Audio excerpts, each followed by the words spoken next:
Andy Dibble, Luton's deputy goalkeeper, getting his chance because of Les Sealy's injury. Semi-final day offers hope of a change of direction. For Wimbledon's Terry Gibson, it brings a return home to where his career started. He's fit to take his place, as are all the Wimbledon wounded who've given the physiotherapist Steve Allen such a busy week. And they include John Fashanu, whose clash with Steve Foster promises a few local earthquakes. Rob Johnson instead of Ian Allinson is the decision in Luton's starting lineup, with Darren McDonough recovered from a twisted ankle.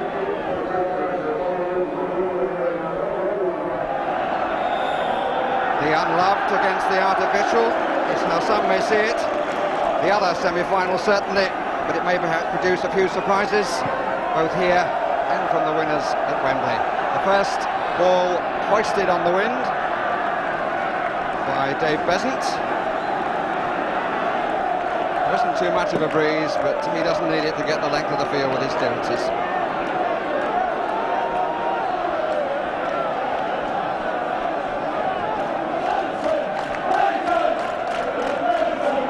Fashanu tests Dibble for the first time. The whistle had gone long since before the ball was in the net.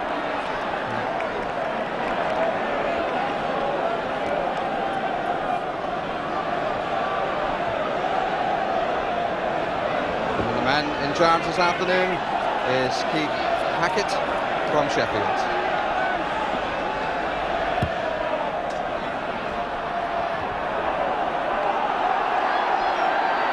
Wise, which could not be said of his pass.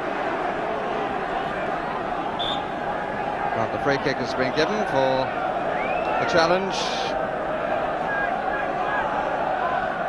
The offender was Breaker.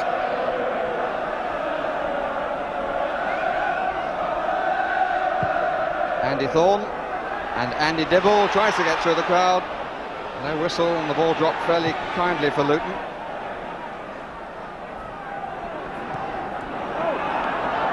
This is Young. It was Young's goal which changed the quarter-final against Watford. Came on as a substitute and scored after being on the field for less than 3 minutes.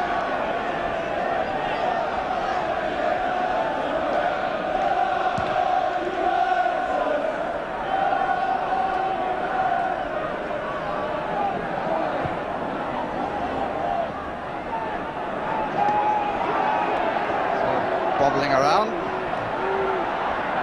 pass to Wilson was a little bit harsh.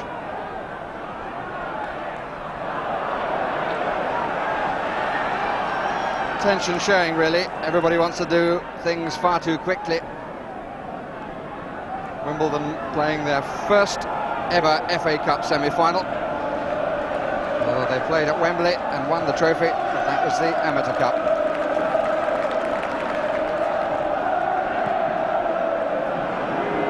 Luton, it's semi-final number 3, and they played one of them on this ground back in 1959. They went on to the final after beating Norwich in a replay. They lost to Nottingham Forest. Nick Harford, Brian Steen. There's Johnson. Breaker to his right, everybody else to the left. And the flag stays down, and there was great hesitancy then in the Wimbledon defence.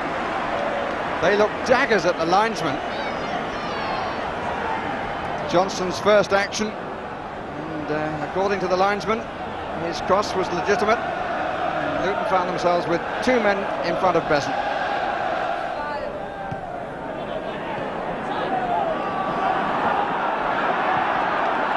Oh, onside, says the linesman. This is John Fashanu against Dibble, and Dibble does well, and Fashanu will be very disappointed with his control.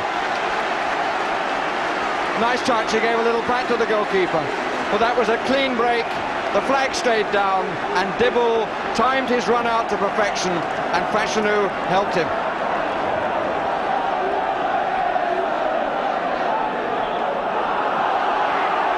And the first real chance of the game went to a player you would really back to sink that sort of opportunity.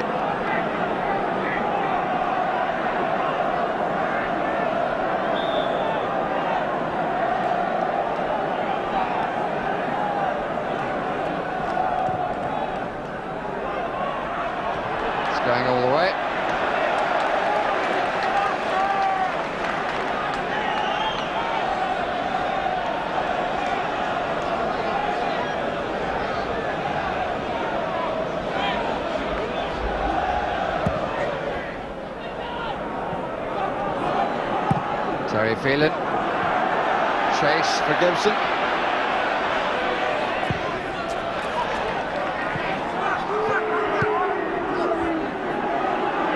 Vaughan.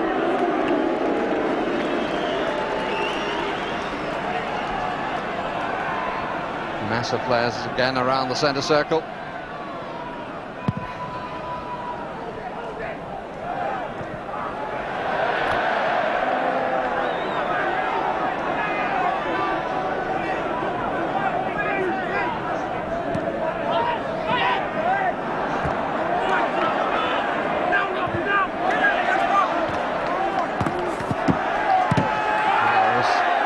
Jones who came in the end, but I think a feature of the opening quarter of an hour is the way Luton are prepared to challenge for the ball.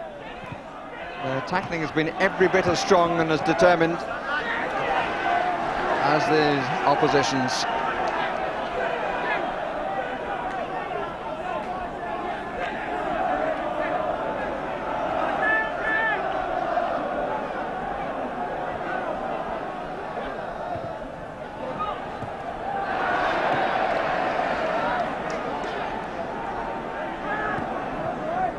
Breaker. Wilson, dangerous play.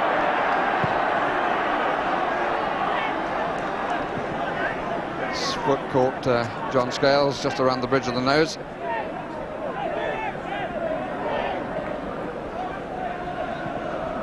Maybe a little lower, judging by his movement, his hand to the face. 15 minutes gone, no score. And here's Dave Besant to take the free kick. This is Wimbledon's won't. But so far, he's not getting the distance right.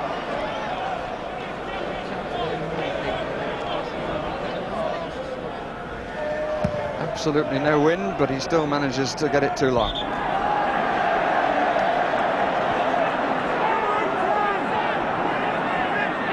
Breaker. Phelan. Johnson, first time. Scales clearance. And Foster almost lost his headband. Gibson is onside. Dibble again makes the save, and Fashanu is wide with a follow-up. He rather flashed at the opportunity that came to him, Fashanu, but it was a very good through ball that was played by Wise, and Gibson certainly threatened, and Dibble has really settled to his task with some style. Won by Harford.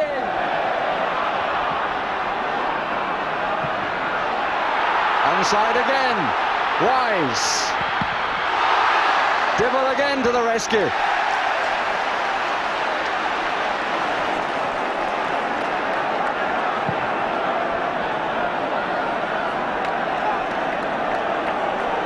Well, yet another opportunity. But the Wimbledon players, before the game, have nicknamed the opposition goalkeeper, Andy Dibble, as Top Cat, and he's proving that.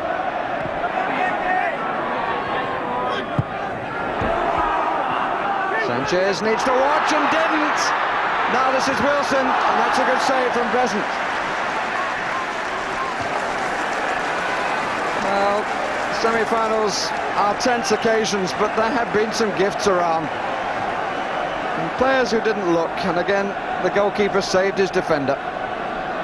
Sanchez who made the mistake.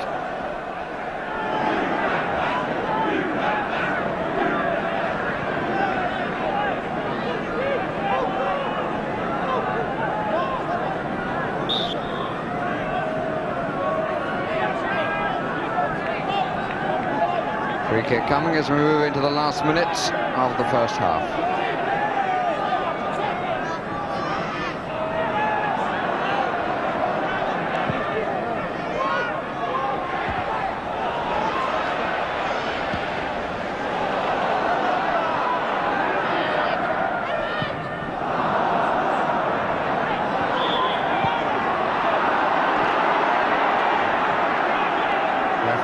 sorts it out. It's a Wimbledon free kick.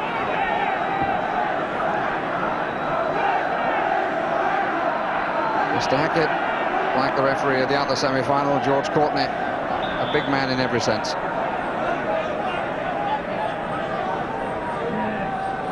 A line of 4 just outside the D.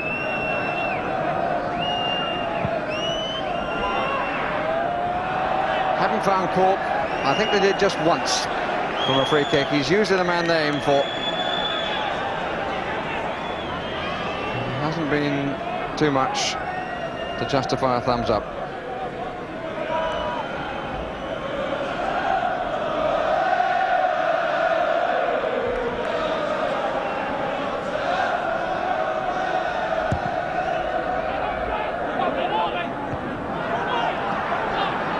Steve Foster, Brian Steen, Wilson going out to the left, decides to come inside instead.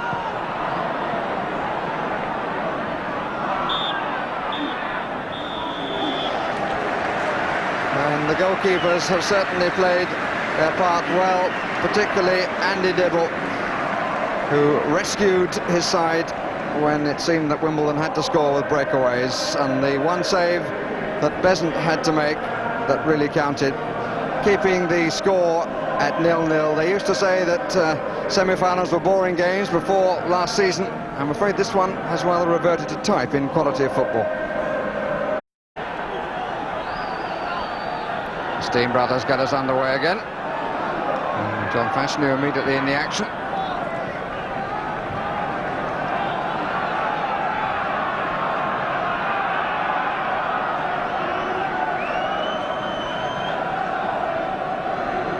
Phelan looking for an unmarked man. Fashanu. Breaker.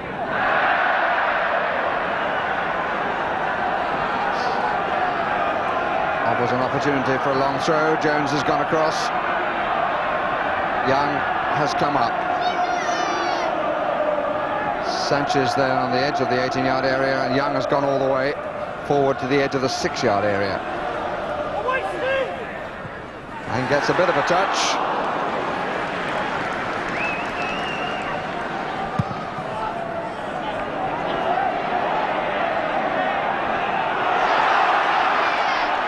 Mark Steen, will he dare to come outside? Yes, he has. Well, one of the more positive moments, even if it didn't work.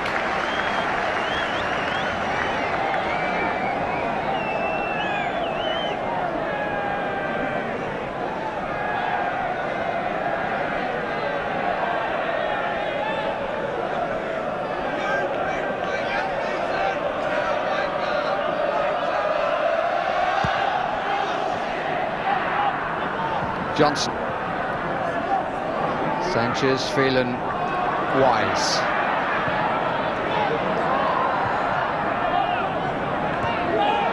All right by Sanchez. Alan Cork.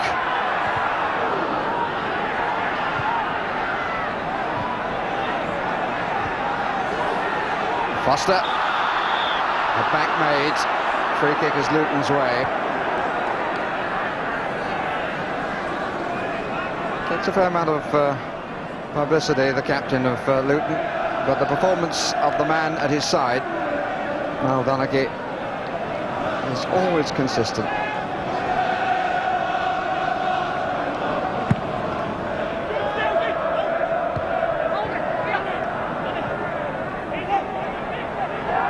Harford had a bit more time than he was expecting. Breaker. Mark Steen with the flick. Harford!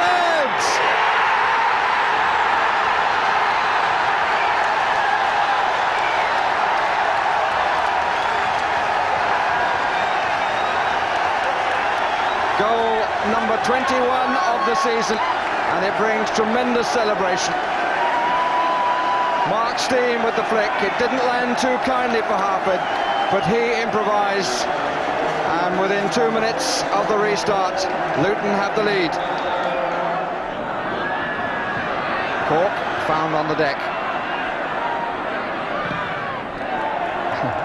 Came off the corner post for a throw.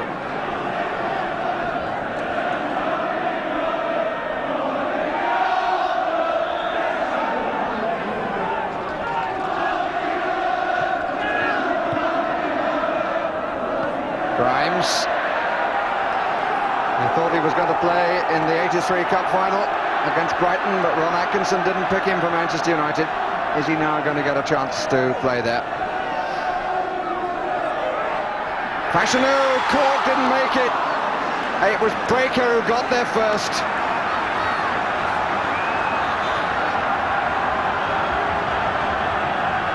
Really, he did well.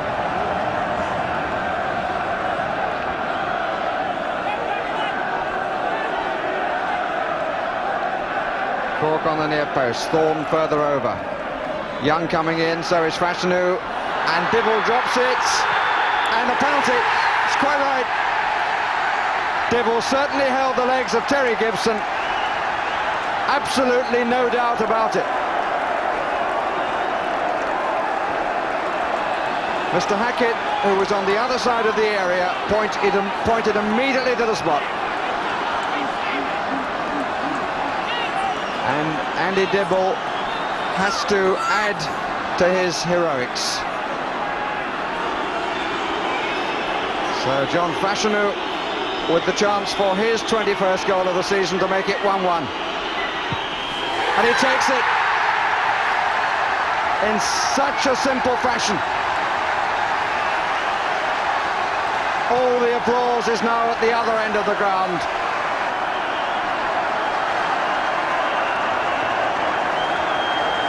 And the hero of the first half now knows what it's like to be on the other side of the coin.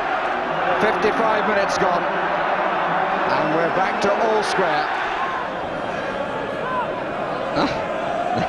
Which side is he on?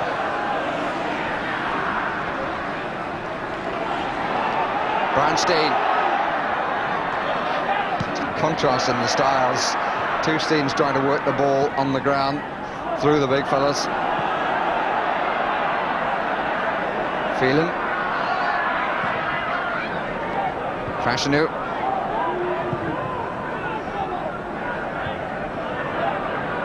Luton at times giving the ball a lot of air too. Haven't really been able to play in the style that they like to.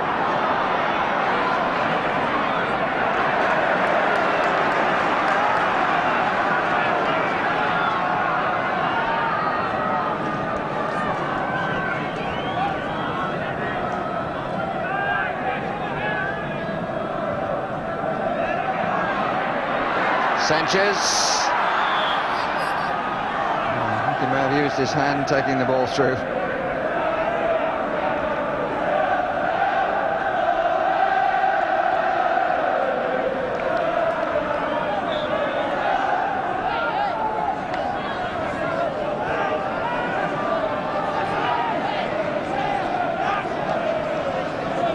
"20 minutes of the 90 remaining. 1-1 the score. Won by Young. Sanchez. Since we're seeing more and more of the ball, Sanchez. This is Fashanu. Free kick.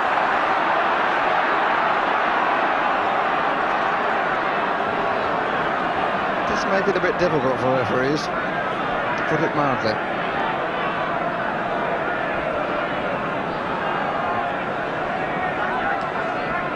And we've got party conference around the penalty spot. Nobody pulling wide at all. Now Cork starts to run. It needed Donachie to cover him. Wise, good check out, good turn. Cork, Fashanu.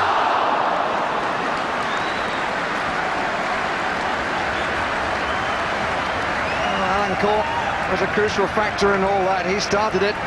Donachie endeavoured to block him all the way, but in the end it was Fashanu's header that went wide. A substitution.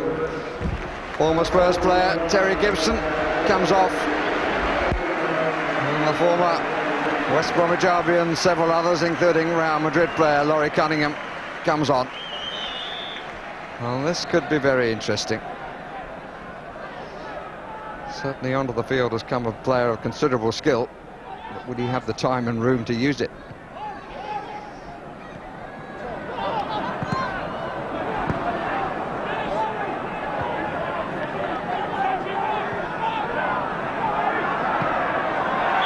Offside against Fashanu.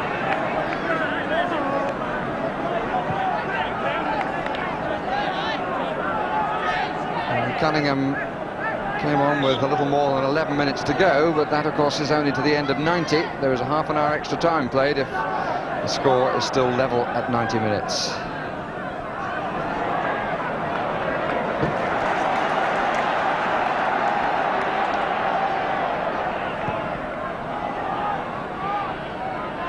Breaker, Mark Steen, McDonough, challenged by Fashanu just as he tried to find a cross that would have helped.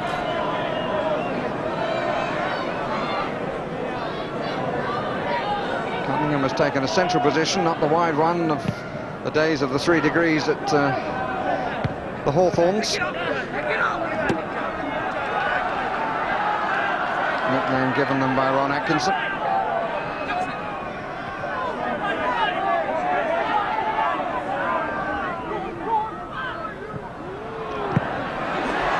Cork, oh yes, it's Little Wise.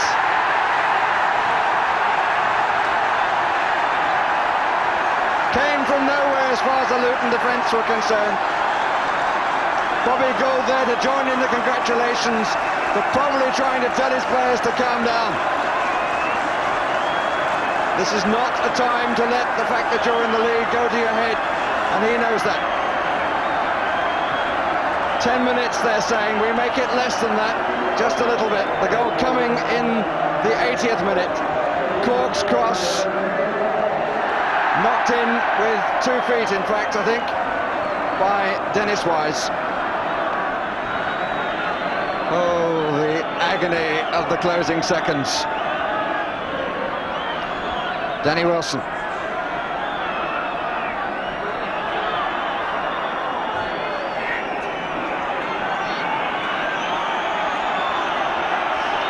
Is this to be the last chance?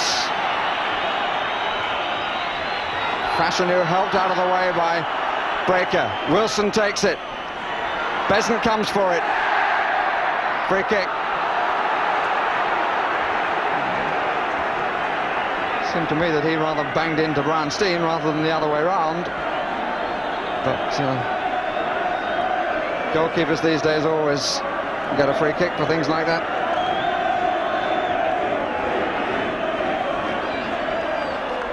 Foster thought it didn't come out of the area, but does it matter? They simply want possession, not for the kick to be taken again. What a fairy tale. Wimbledon are at Wembley. Dennis Wise, the scorer of the winning goal, is ecstatic. So is the chairman and manager of the club, who only 5 years ago came out of the 4th division, only 11 years ago joined the Football League, replacing Workington Town. It's a magic moment for them.